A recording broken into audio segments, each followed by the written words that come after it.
ببقى قاعد مركز في مذاكرتي وفجأة تيجي مسج، امسك الموبايل مسج تيجي بريل، ادخل على الستوريز واتشيك تيك توك وانسى انا كنت بعمل ايه. معركة بين اني عايز اشتغل واركز وبين العالم اللي حواليا وخايف يفوتني حاجة. انا عمر ابو رزق، وفي الفيديو ده هنعرف ليه مش عارفين نركز. كلنا عارفين ان التركيز مش سهل، وعشان كده في ابحاث كتير اتعملت عن التركيز. دايما في حاجات بتفصلك وتشد انتباهك. اهو التركيز بقى هو التغلب على الحاجات اللي بتشد انتباهك وتركز في حاجه واحده بس، اللي هو انا اللي بكلمك دلوقتي، مش اللي انا عمال اشتتك بيه ده. ومش هقول لك بقى حوار قصه الفص الجبهي والقشره الجدريه والكلام العلمي ده كله. هقول لك ان المشتتات نوعين، ممكن تكون حاجات حوالينا زي النوتيفيكيشن، او حتى حد من البيت نادى عليه، او عمل اي حاجه غير طبيعيه انت مش متعود عليها. وممكن تكون اصوات داخليه، او اننا نسرح في حاجات مش موجوده اصلا، سواء في الماضي او في المستقبل. والسرحان في الماضي او في المستقبل هو مفيد بس لحد معين، اللي هو شويه ثواني. انما لو سرحت واتلهيت عن الحاجه اللي بتعملها في ايدك دلوقتي، هنا بقى المشكله. وتلاقي الحاجه اللي المفروض تخلص في ساعه بتاخد اليوم كله، وتركيزنا يبدا يضيع بين المشتتات والاوفر ثينكينج. وكده عرفنا ليه مش عارفين نركز.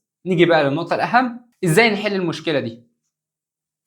اهم حاجه في الموضوع ده ان احنا نتحكم في مصدر التشتت، وليكن مثلا الموبايل يا اما تقفله وترميه في مكان انت مش عايزه، او ممكن تحطه بره الاوضه اللي انت بتذاكر فيها، او ممكن تحمل اي ابلكيشن يمنعك انك تعرف تستخدم الموبايل. والتطبيقات دي ببلاش، سرش وهتلاقي. ولو انت من الاشخاص اللي في جزء منك بيسرح كده فجاه ويفضل يتوه وسط الحاجات اللي انت بتعملها، فوقتها انت عايز وايت نويز، ودي بتبقى اصوات حواليك سواء مطر او قران او اي حاجه هاديه، بحيث انها تملى الجزء اللي عمال يسرح ده. لان العقل هو اللي محتاج كده. كنت سمعت مقوله زمان ان العقل ده مجرد حيطه كلها خرام، فانت المفروض تملى الاخرام دي او تملى الفراغ ده. وهقول لك حاجه كمان نفعت معايا، اضحك على عقلك وعده باي حاجه بعد اي مهمه، سواء بقى حته شوكولاته او اي حاجه انت بتحبها. الطريقه دي هتساعده ان هو يركز في الحاجه اللي المفروض يخلصها عشان ياخد المكافاه اللي انت وعدته بيها. وصدقني كل ما هتعود نفسك انك تراقب عقلك وتركيزك، كل ما هتعرف تركز اكتر مع الوقت. ورحلتي مع فهم نفسي اخذت وقت كتير، فحاول تدي نفسك وقت اكتر وكافي عشان تفهمها. وده فيديو بسيط اتمنى يكون ساعدك. وما تنساش تكتب كومنت لانه بيفرق معايا نفسيا وجسديا. ولو عندك اي صاحب دايما بيتوه كده، حاول تبعت له الفيديو ده. وده الفيديو السادس من خطوه للتغيير. اتمنى الفيديو يكون عجبك.